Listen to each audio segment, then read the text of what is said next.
Yo people, what go on? When I do it, today we cook some rice and peas, Jamaican style, that's it. So yeah man, I'm gonna show you how to do it, and if you don't follow the recipe, you can do it just like me and get the same authentic style, same way. See? So yeah man, let's go. Right here guys, we got the red kidney bean.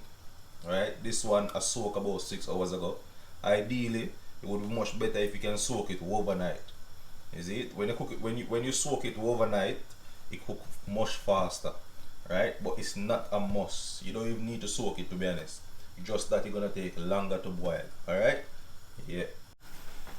Now you're going to have your water right here boiling, and now we're gonna put our red peas into the boiling water, and then we're gonna boil our peas.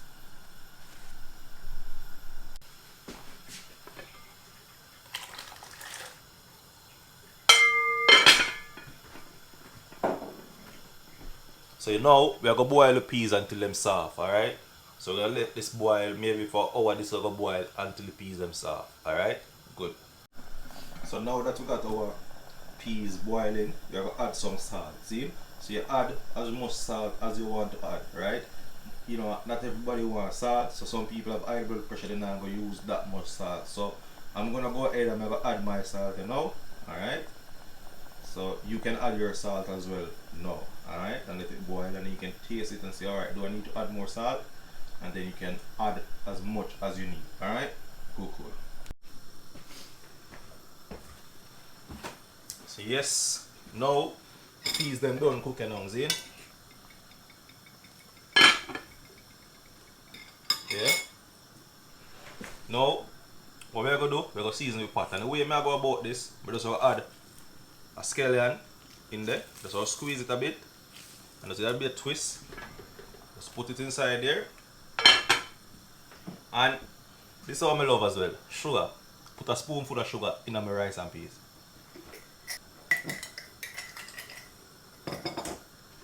So this. A tablespoon of butter. Or this one. Which size is this? You have tablespoon and teaspoon. So this is a teaspoon. So a teaspoon of butter we put in there. And a tin of coconut milk we put in there now. So now we just all mix this around now, and you can taste it. Now is the time where you can taste it and say, okay, do I need to add more stuff?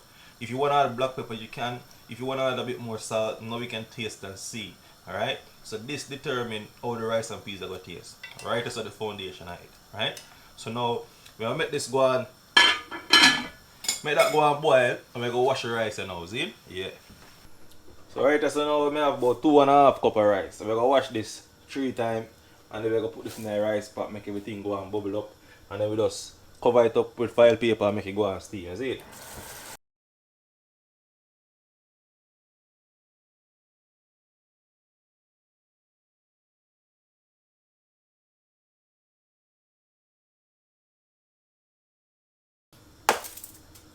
So yeah, rice sorted.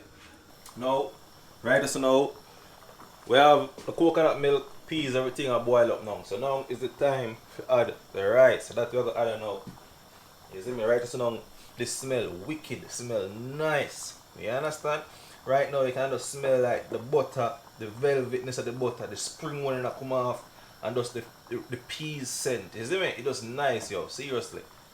But now we're gonna add the rice now.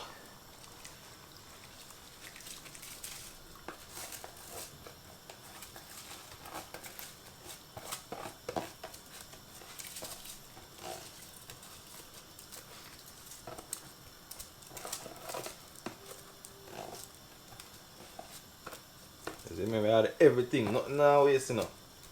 Maybe a little bit me left back still, but get out more side.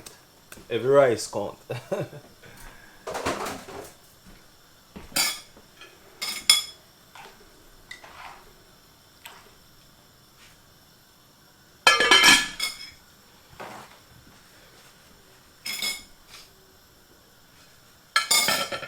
So now let's all stir this up now.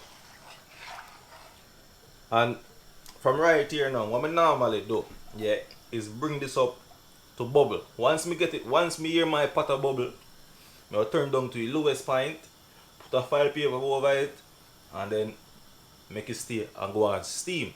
So once we get this start bubble, anyhow, as it start bubble, so I'll leave this on, maybe it will start bubbling in the next 5 minutes. Once it start bubble, I just put a fire paper upon it and make it steam. See? Alright people, watch it check with the rice and peas now. See? It start bubble up. Right? So if you want the rice and peas chilly and nice, it things that you don't want too much water, you see?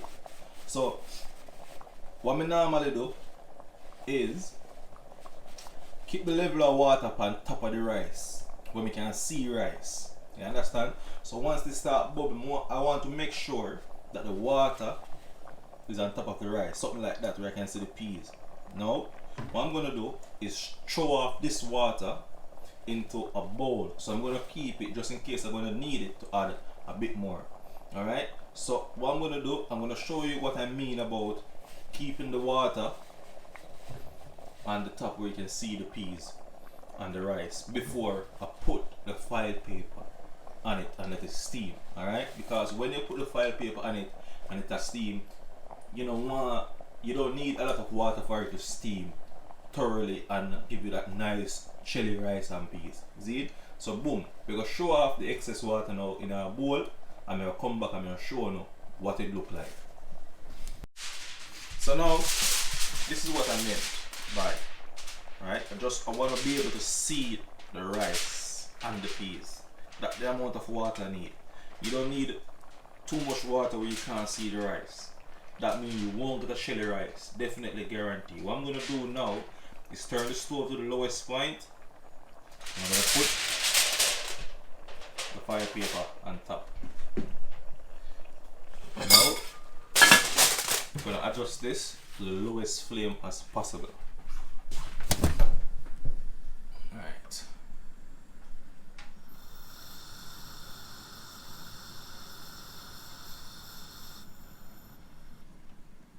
Yeah, that seems even a bit lower if I can. Oh yeah, that's right. Alright, we'll leave that there now for the next 20 to 30 minutes and just leave it. Alright, we can still come and have a check and check it to make sure it's not burning. Alright, and have a look. Alright, cool.